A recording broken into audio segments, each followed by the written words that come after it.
को उठा बोलो, सर्वशक्तिमान परमेश्वर, मैं तैयार हूं तेरी महिमा को देखने के लिए,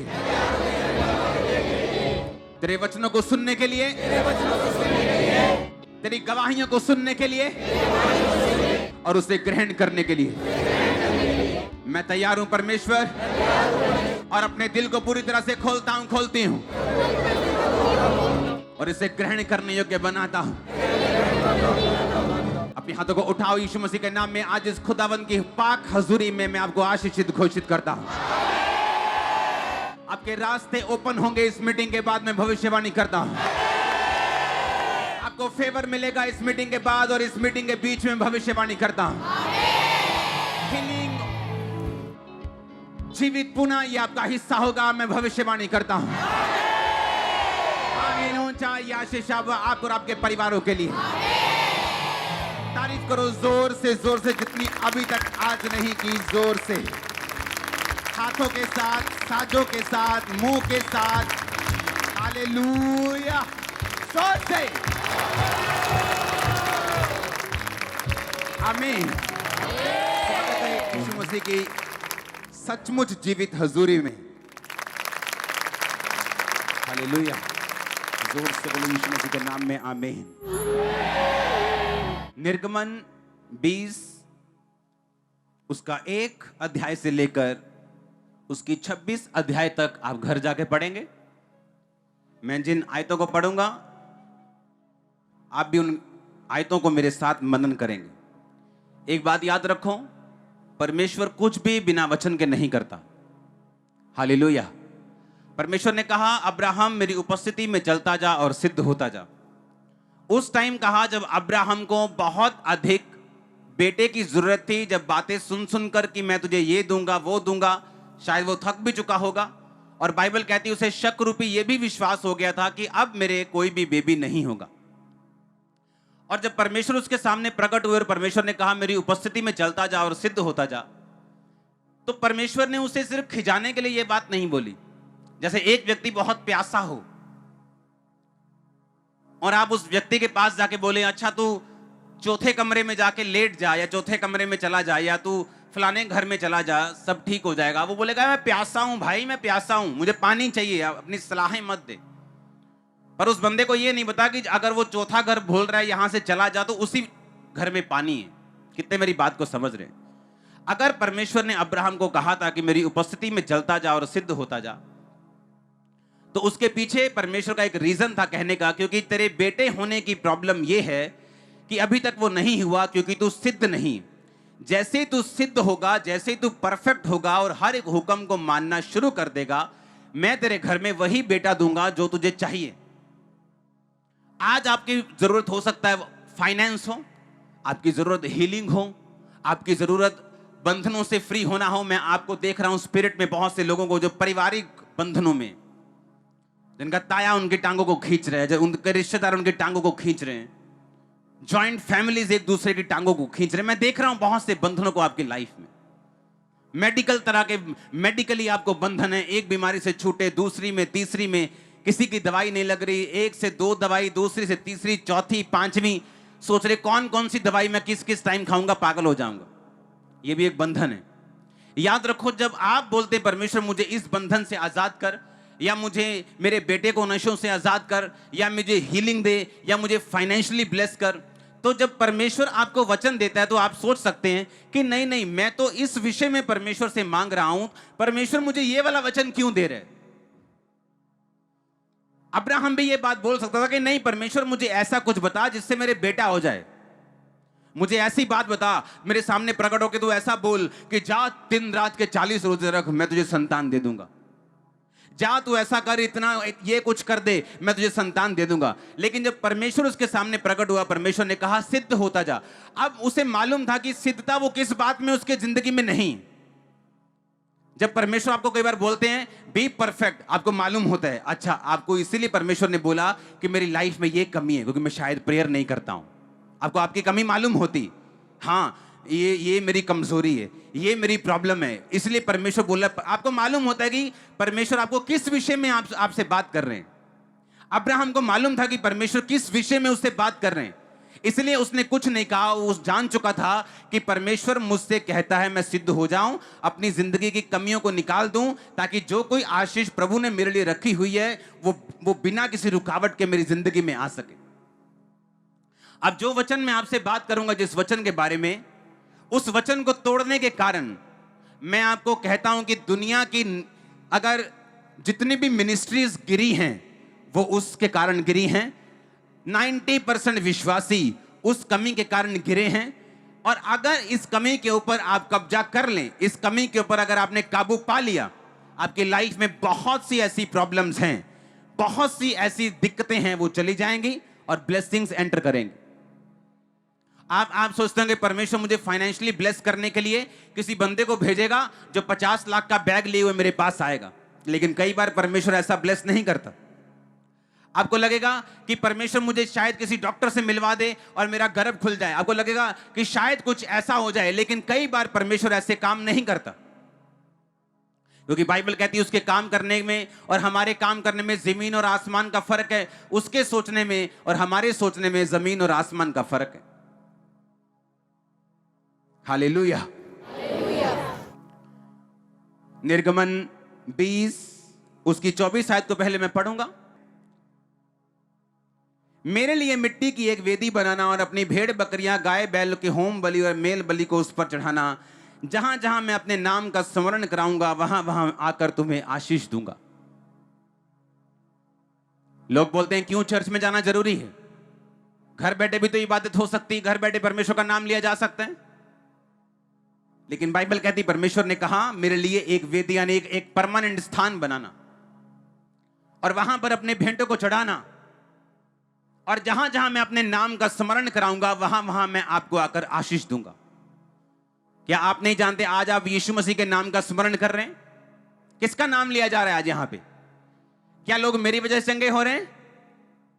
बोलो, किसकी वजह से हो रहे हैं? यीशु मसीह की वजह से। तो किसका नाम हम याद कर रहे हैं? तो बाइबल कहती जहां जहां यीशु मसीह का नाम याद किया जाएगा वहां वहां मैं तुम्हें आकर क्या दूंगा? आशीष दूंगा। और मेरे लिए एक स्थान बनाना जहां पर तुम अपनी भेंटों को चढ़ाना और मेरे नाम को याद करना, और जहां जहां मेरा नाम लिया जाएगा वहां वहां मैं आकर तुमको आशीष दूंगा। इसलिए जो चर्च में लोग आने वाले लोग होते हैं वो हमेशा ज्यादा आशीषित होते हैं उनसे जो कभी कभी चर्च में आते हैं। उनकी स्पिरिचुअल लाइफ ज्यादा प्रोटेक्टेड होती, उनकी स्पिरिचुअल लाइफ ज्यादा इनलाइटेंड होती, ज्यादा वो देख सकते हैं, उनकी स्पिरिचुअल आईज ज्यादा ओपन होती और वो चीजों को अच्छी तरह से समझ सकते हैं जो आम लोग नहीं समझ सकते। अब्राहम की आशीष मिलने में और ना मिलने में अब यही फर्क रह गया था कि कौन सी ऐसी चीजें थी जो उसके आसपास हो रही थी जो अब्राहम की आत्मिक समझ में नहीं आ रही थी, और परमेश्वर उससे कह रहा था कि उस समझ में लेके आ उन चीजों को, अपनी कमियों को निकाल तो मैं तुझे वहां पर आकर आशीष दूंगा। परमेश्वर ने इन 10 हुक्मों को पुराने नियम में दिया। लोग बोलते पुराने नियम के 10 हुक्म खत्म हो चुके हैं, ऐसा नहीं है। सारे हुक्म खत्म नहीं हुए। बलियां अब नहीं चढ़ती क्योंकि यीशु मसीह बलि खुद अपनी चढ़ाकर हमें बलियों से फ्री कर गया। विश्राम दिन हम अब नहीं मनाते क्योंकि यीशु मसीह के जी उठने के बाद वो शनिवार की बजाय संडे हो गया, ग्रेस का दिन हो गया। लेकिन बाकी आज्ञाएं, तू खून ना करना 13 आयत, तू व्यभिचार ना करना, तू चोरी ना करना, किसी के विरुद्ध झूठी साक्षी ना देना, किसी के घर का लालच ना करना, ये अभी भी वैसी की वैसी हैं। जबकि कुछ आज्ञाएं इनमें से ऐसी हैं जिनको यीशु मसीह ने नया नियम में और कड़ा कर दिया और मजबूत कर दिया और ज्यादा कठिन कर दिया। निर्गमन 20 की जो 10 आज्ञाएं हैं उनमें से जो 7वीं आज्ञा है वो है तू व्यभिचार ना करना। और अगर हम इस पुराने नियम की आज्ञा को नया नियम में 5 मत्ती 5 उसकी 27 में पढ़े, मैं सिर्फ पढ़ूंगा, आप सुनेंगे। तुम सुन चुके हो कि कहा गया था, कब कहा गया था? निर्गमन में, कि व्यभिचार ना करना, परंतु मैं तुमसे कहता हूं यदि कोई स्त्री पर कुदृष्टि गंदी निगाह डाले तो वह मन में उसके प्रति व्यभिचार कर चुका। यदि तेरी दाहिनी आंख तुझे ठोकर दे तो उसे निकाल कर फेंक दे, भला होगा कि तेरे अंगों में से एक नाश हो जाए और तेरा सारा शरीर नरक में ना डाला जाए।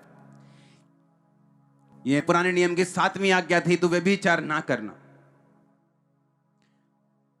लिखा ये आज्ञा व्यभिचार को वर्जित करती, यानी उसको मना ही करती। अनैतिकता और कामुक पापों को यह बयान करती है कि एक व्यक्ति को अपने जीवन साथी से ही विश्वास योग्यता के साथ रहना चाहिए और उसको धोखा नहीं देना चाहिए, क्योंकि अविश्वास योग्यता और व्यभिचार परमेश्वर की दृष्टि में लिखा इतना घृणित है कि पूरी बाइबल इसके खिलाफ है। व्यभिचार, गंदी पिक्चर्स को देखना, गंदी वीडियोस को देखना, मन में गंदे विचारों को पालना, उन्हें सोचना और उनमें आगे बढ़ना। व्यभिचार इतना गंभीर पाप है कि परमेश्वर के वचन का यह अनादर करने के बराबर है और परमेश्वर की 10 आज्ञाओं में से एक और यीशु मसीह की मत्ती की आज्ञाओं को तोड़ने के बराबर है। बाइबल में जितने भी पाप हैं, बाइबल कहती है कि व्यभिचार एक ऐसा इकलौता पाप है जो आप अपने शरीर के खिलाफ करते हो। लिखा व्यभिचार करने वाला व्यक्ति अपने शरीर के खिलाफ पाप करता है और बाइबल कहती है अगर आप अपने शरीर को खिलाफ पाप करेंगे जहां पर पवित्र आत्मा रहता है तो परमेश्वर इसका दंड आपको देगा। दुनिया में बहुत सारी ऐसी घटनाएं हैं जहां पर लोग इस व्यभिचार के कारण मर गए और अगर आप ध्यान लगाएं दुनिया में वो और ऐसी कितनी गंभीर बीमारियां हैं जो इस व्यभिचार के पाप की वजह से लोगों को लगती हैं। वो मानसिक, शारीरिक और पैसे की कमी की प्रॉब्लम उनकी लाइफ में सदा रहती है। व्यभिचार एक ऐसा पाप है, अगर यह आपकी लाइफ में रहे तो नीति वचन 5 उसकी 1 आयत से मैं पढ़ूंगा। हे मेरे पुत्र, मेरी बुद्धि की बातों की ओर ध्यान दे, मेरी समझ की बातों की ओर कान लगा, जिससे तेरा विवेक सुरक्षित बना रहे और तू ज्ञान के वचनों को थामे रहे। क्योंकि पराई औरत के होठों से मधु शहद टपकता है, उसकी बातें तेल से भी अधिक चिकनी हैं, लेकिन उसका परिणाम नाग दोना सा कड़वा और 2 धारी तलवार सा पैना है। उसके पांव मृत्यु की ओर बढ़ते हैं, उसके पग अधोलोक तक पहुंचते हैं, इसलिए उसे जीवन का समथर पथ नहीं मिल पाता। उसके चाल चलन में चंचलता है, परंतु वह उसे आप नहीं जानती। परमेश्वर ने कहा कि पराई औरत जिसके होठों से मधु टपकता है वो फुसलाने वाली, वो अट्रैक्ट करने वाली, लेकिन बाइबल कहती है ऐसे लोगों को जीवन का समथर पथ, यानी कभी भी उनका जीवन सीधा नहीं रहता। अगर आप व्यभिचारी लोगों को देखें, उनकी लाइफ में हमेशा ट्रबल रहेगा। उसने लिखा कि उसे जीवन का समथर पथ नहीं मिल पाता। फिर बंदे सोचते हैं यार डोले शोले तो बहुत थे यार, ऐसा कैसे बीमारी हो गई। लोग सोचते हैं यार बड़ा पैसे वाला है, इसको ये ऐसा क्यों हो गया। लेकिन बाइबल कहती जो व्यभिचार में हैं उनको जीवन का सीधा रास्ता कभी नहीं मिल पाता। वो अपने बिजनेस में कभी सेट नहीं होते क्योंकि सीधा रास्ता बाइबल होने नहीं देती। वो अपने परिवार में सीधे नहीं हो पाते, अपनी सेहत में सीधे नहीं हो पाते, अपनी सेवकाई में तक में सीधे नहीं हो पाते। ऐसी सेवकाई हैं जो बढ़ा ली मसे से, लेकिन करैक्टर ना होने की वजह से उन्हें गवा दिया। क्या चाहते हैं परमेश्वर? ऐसा कि आप 10 साल चर्च आए, मसा कमाएं, सामर्थ कमाएं, इज्जत कमाएं और एक पाप में अपना सारा कुछ गवा दें।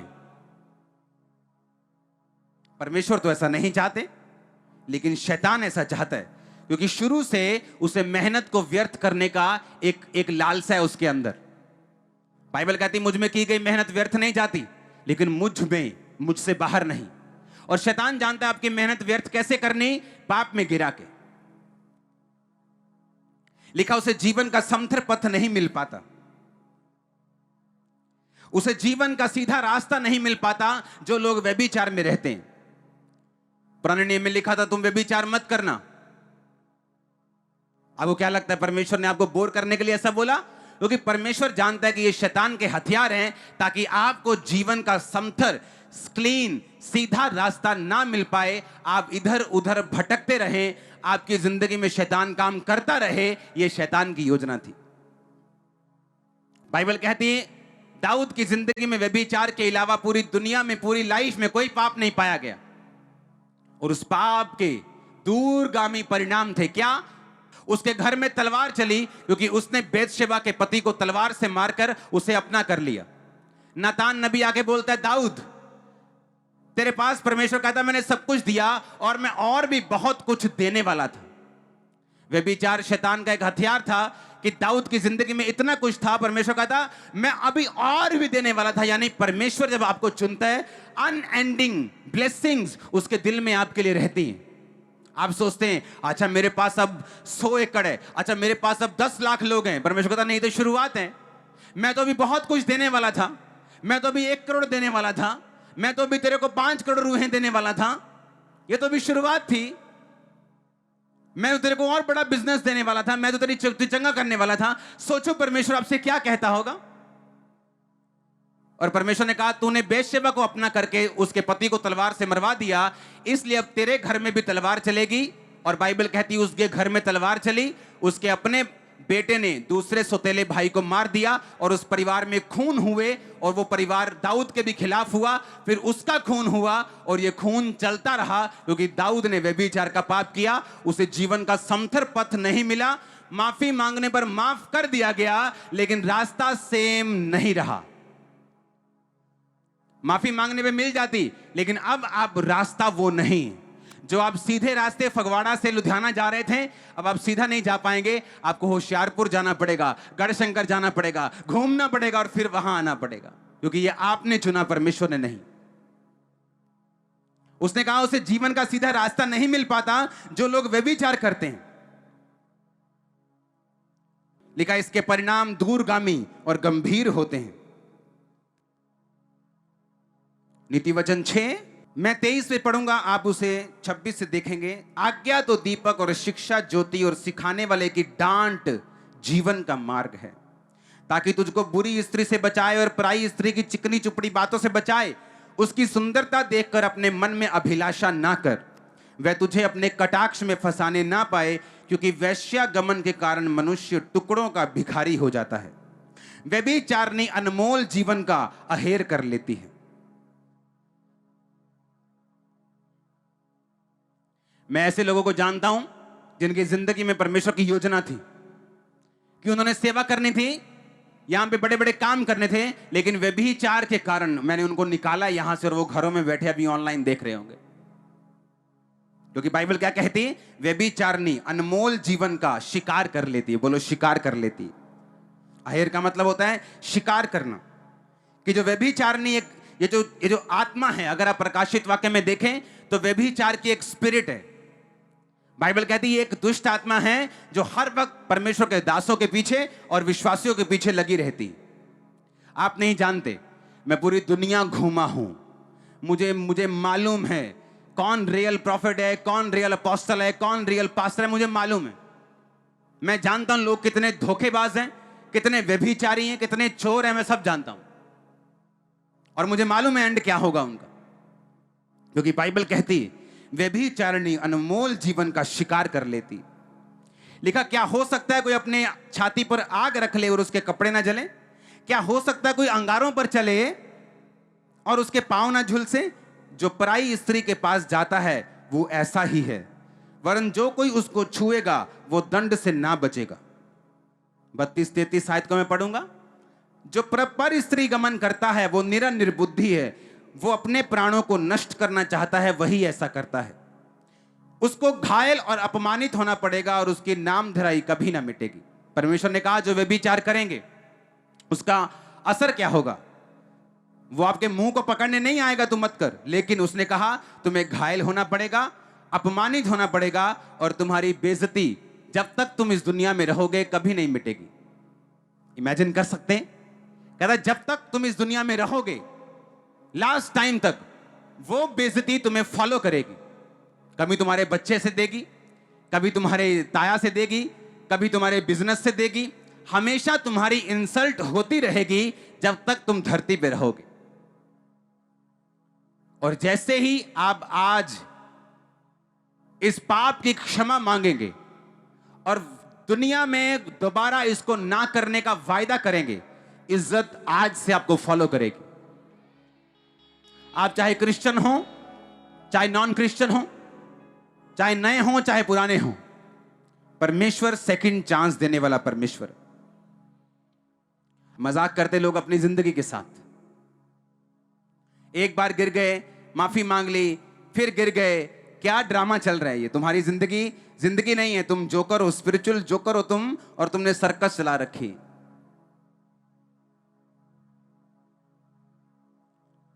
नए नियम में पौलुस कहता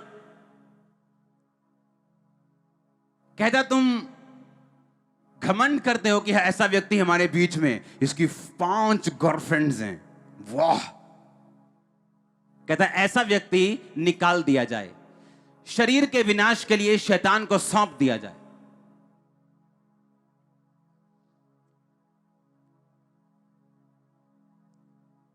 एक लड़के आए क्वायर में, मेरे से गलती हो गई, माफ कर दो, मैं प्रभु की सेवा चाहती हूं। ठीक है, जो हो गया ठीक है, आ जाओ, ठीक है।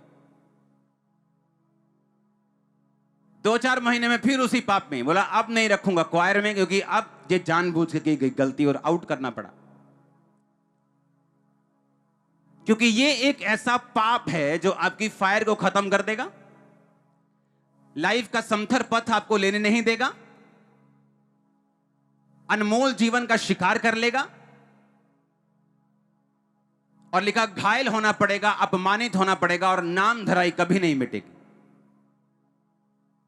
दाऊद इस दुनिया में जब तक रहा, उस पाप के बाद, उस पाप ने उसका पीछा किया। उसको माफी मिल गई, परमेश्वर ने उसको साथ दे दिया अपना, पर बाइबल कहती उसके लाइफ के एंड टाइम तक उसके बेटे, उसके कई बेटे उसके खिलाफ रहे, सुलेमान के भी खिलाफ रहे। कितने मेरी बात को समझ रहे हैं? और जब इस तरह की पवित्रता ही हमारी जिंदगी में फॉलो करती, और अगर हम अनमैरिड हैं, हम मैरिज का वेट करेंगे। अगर मैरिड हैं तो मैरिज में ईमानदार रहेंगे अपने पार्टनर से, तो समझ लो आपके फिर गुड डेज, बेस्ट डेज शुरू हो चुके हैं।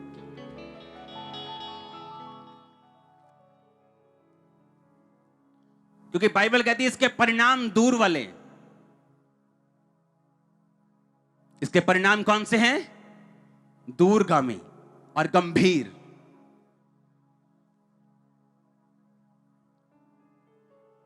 मैं ऐसे लोगों को जानता हूं जिन 40 साल से क्रिश्चियन हैं, लेकिन अगर आप उनके घरों में चले जाएं और उनके पड़ोसियों के पास चले जाएं, अविश्वासी और विश्वासियों में कोई फर्क नहीं नजर आएगा। कारण है पवित्रता में ना रहना।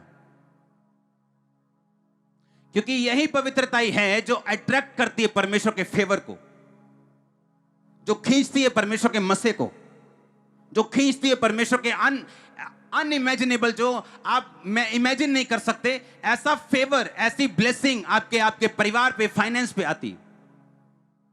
क्योंकि आपको लगता है कि मेरी हीलिंग के लिए कोई खास एक मेडिसिन आ जाएगी या खास कुछ दिन प्रेयर हो जाएगी, लेकिन परमेश्वर आपको वचन के जरिए भी हील करते हैं।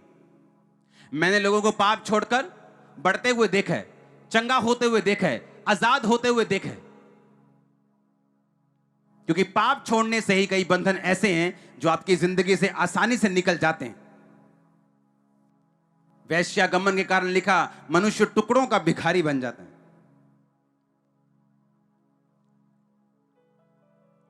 बाइबल कहती है परस्त्री गमन करने वाले, जादू करने वाले, टोना करने वाले,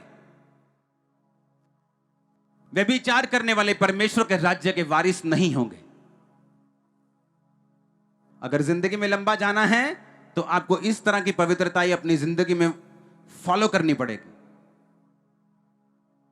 अपने पड़ोसी को बोलो पवित्र बन, परमेश्वर के वचन का अनादर मत कर, क्योंकि तू परमेश्वर का उत्तराधिकारी नहीं बन सकता अगर तू अपना जीवन वैश्याओं के हाथ में और व्यभिचारियों के हाथ में दे दे। हालेलुया। उसने कहा व्यभिचारिणी अनमोल जीवन का शिकार कर लेती। आप चाहते हैं आपका अनमोल जीवन शिकार हो? क्योंकि लोगों को यह मालूम नहीं होता उनकी जिंदगी में परमेश्वर की कितनी बड़ी योजना है, परमेश्वर ने किस काम के लिए उनको अपने पास बुलाया। अगर उसने आपको अपने पास बुलाया, उसने आपको कोई टेस्टिमनी देनी, गवाही देनी, आपको ऊंचा करना है, आपके रिश्तेदारों को आपके जरिए बचाना है। वो तभी बचा पाएगा अगर वो आपकी लाइफ में प्रूफ करेगा कि वो जीवित परमेश्वर है। पर ऐसा कैसे होगा?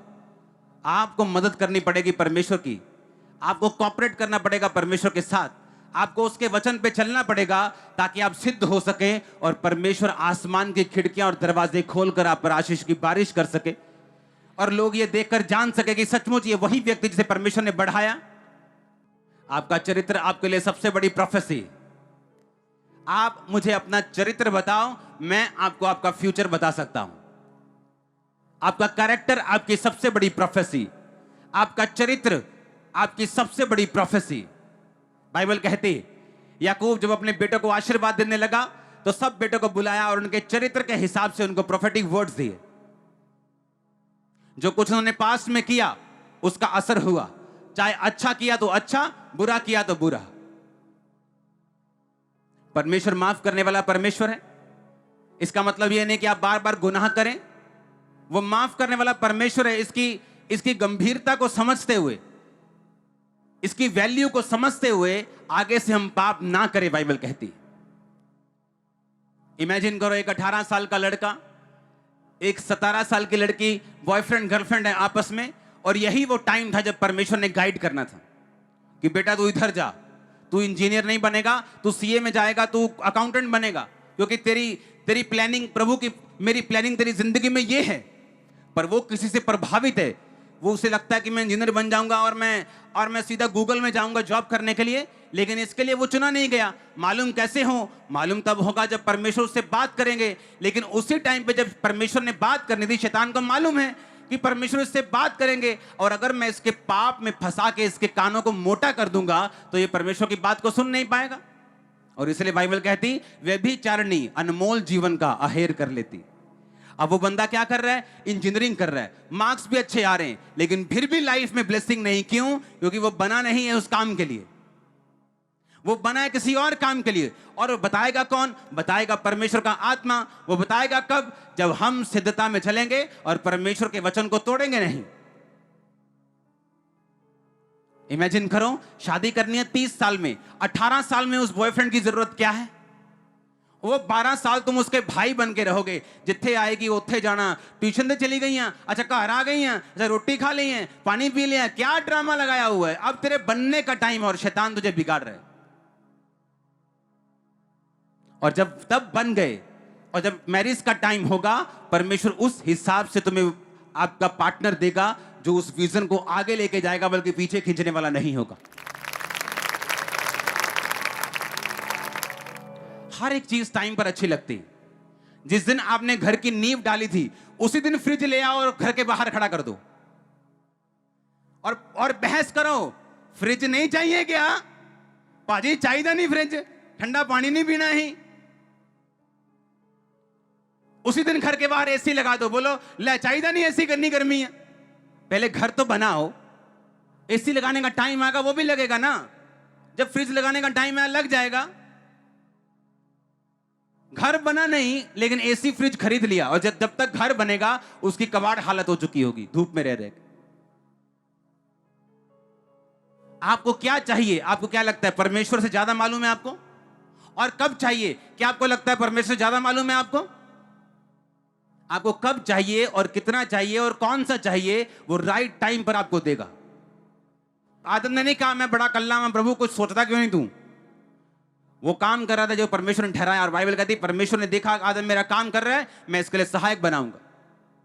जब वो आपको देखेगा पवित्रताई में चलते, वो जान लेगा मुझे इसे बिजनेस देना जरूरी है। वो जान लेगा मुझे हीलिंग देना जरूरी है। वो जान लेगा मुझे कौन सी बात कब देनी है। सब बात टाइम पर आएंगे यीशु मसीह के नाम में। अगर आमीन हो जाए चर्च।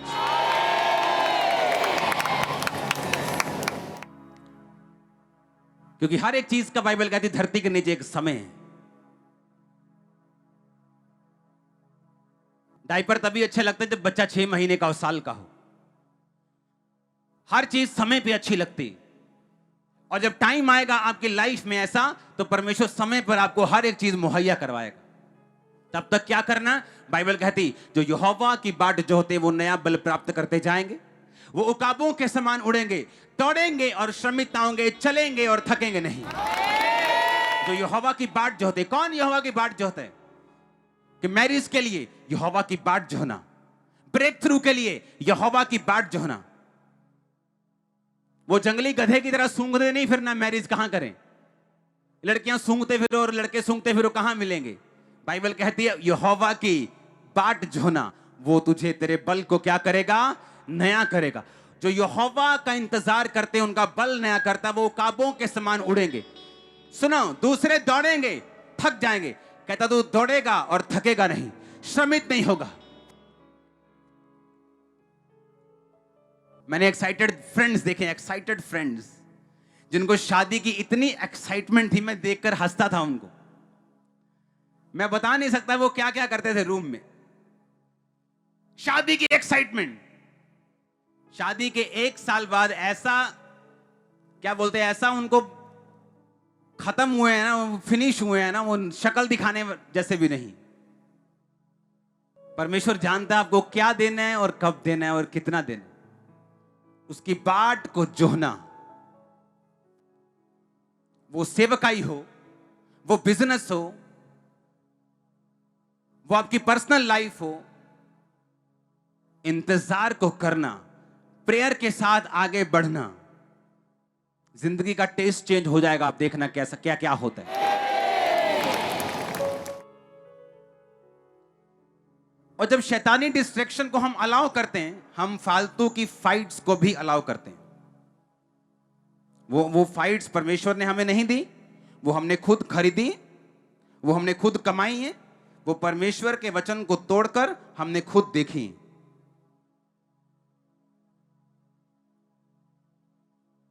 पौलुस ने कहा कामुकता, व्यभिचार कलीसिया के अंदर सहन ना किया जाए। लेकिन मैं ऐसी कलीसियाओं को जानता हूं जहां ऊपर से लेकर टॉप से लेकर नीचे तक लोग व्यभिचार में। परमेश्वर का गिफ्ट काम करना अलग बात है, उसका कैरेक्टर अलग बात है। एक व्यक्ति गिफ्ट लेके प्रभु से कैरेक्टरलेस हो सकता है, लेकिन गिफ्ट वैसे ही काम करेगा। इसलिए अंत के में परमेश्वर ने कहा, वो कहेंगे हमने तेरे नाम से ये किया वो किया, और परमेश्वर बोलेगा मैं तुझे जानता भी नहीं। अगर आप चाहते हो आपकी लाइफ का बेस्ट ना खोए और वही आपको मिले जो आपके लिए डिजाइन किया गया है, आज से आप पवित्रताई में जिएंगे यीशु मसीह के नाम में। और मर्जी आपकी है, मैं अब आपको पकड़ने वाला थोड़ी हूं घर आके। मैं आपको वचन दे सकता हूं, क्योंकि अगर मैं पीछा नहीं कर सकता, यह वचन आपका पीछा करेगा। आपको मालूम होगा अब बढ़ना मेरे हाथ में है, आशीष लेना मेरे हाथ में है, आगे जाना मेरे हाथ में। ऐसे लोग भी हैं जो आए चर्च हैं लेकिन घूम इस समय वंडरलैंड में रहे होंगे। और सोचो जब लाइफ में वो मांगेंगे इमरजेंसी में, और वो रोएंगे और परमेश्वर हंसता होगा। आपको देखना होता है शैतान कहां से आपको अटैक कर रहा है। अपने शरीर के अपना चाल, अपनी ढाल इस तरह से बना के रखनी है कि आप किसी के लिए पाप का कारण ना हो। और अगर कोई आपको भरमाने की कोशिश करे तो आपको मालूम हो ये शिकार करने आया। बात छोटे होने की या बड़े होने की नहीं। बाइबल कहती दाऊद अपने परिवार का त्यागा हुआ बच्चा था, सबसे अलग थलग काम करने वाला, छोटू मोटू काम करने वाला, लेकिन प्रभु ने उसे चुना। पता है क्यों? पवित्रताई के कारण। उस जेल में भी यूसुफ छुड़ाया गया, क्यों? पवित्रताई के कारण। पवित्रताई एक ऐसा हथियार है, अगर आपने इसे अपना लिया, आपकी लाइफ का बड़े से बड़ा बंधन एक दिन टूट जाएगा। आपको मालूम क्या? वो बड़े से बड़ा क्यों ना हो, टूटने में चाहे उसे 10 साल लग जाएं, वो बात अलग है। परमेश्वर की योजना के ऊपर निर्भर करता है। वो 1 साल में टूटे कि 10 साल में के 1 दिन में टूट जाए, वो प्रभु पर निर्भर करता है। उसकी योजना के हिसाब से हर एक बंदे की लाइफ में अलग अलग है। लेकिन मैं आपको हथियार दे रहा हूं, मैंने इसे अपनाया है, मैंने इसे यूज किया है, मैंने इसका असर देखा है। पवित्रताई एक ऐसा हथियार है, अगर आप इसे यूज करेंगे, अपनी लाइफ का सबसे बड़ा बंधन आप टूटते हुए देखेंगे। वो कोई भी हो सकता है, बीमारी हो सकती है, परिवार का हो सकता है, फाइनेंशियल हो सकता है, एनीथिंग, वो नाम ले लो क्या है। अगर आप चाहते हो कि शैतान आपका शिकार ना करे, आपको इस पाप से दूर रहना होगा। दिमागी व्यभिचार, फोटोज, वीडियोस, मन की इच्छाएं, लिखा जब मन की इच्छाओं को सेकते हैं तो वो पाप को जन्म देती है। हालेलुया। जैसे ये विचार आए, इसको डांट दो और ध्यान दूसरी ओर कर लो। आपको मन में आपको कंट्रोल रखना होगा, उस पवित्रताई को बना के रखना होगा। हेवन आपके लिए ये जो नीचे वाला हेवन, यानी ये जो आसमान आप देख रहे हो ना, ये छोटा पड़ जाएगा आप लोगों के लिए। अपने हाथों को उठाओ। Thank you Jesus. मैं इस वचन पे विश्वास करता हूं, इस पवित्रताई को बना के रखूंगा। मैं इस वचन पे विश्वास करता हूं, मैं तेरे वचनों के ऊपर चलूंगा। उठाओ अपने हाथों को, अंगीकार करो। अगले 5 मिनट यीशु मसीह के सामर्थी नाम में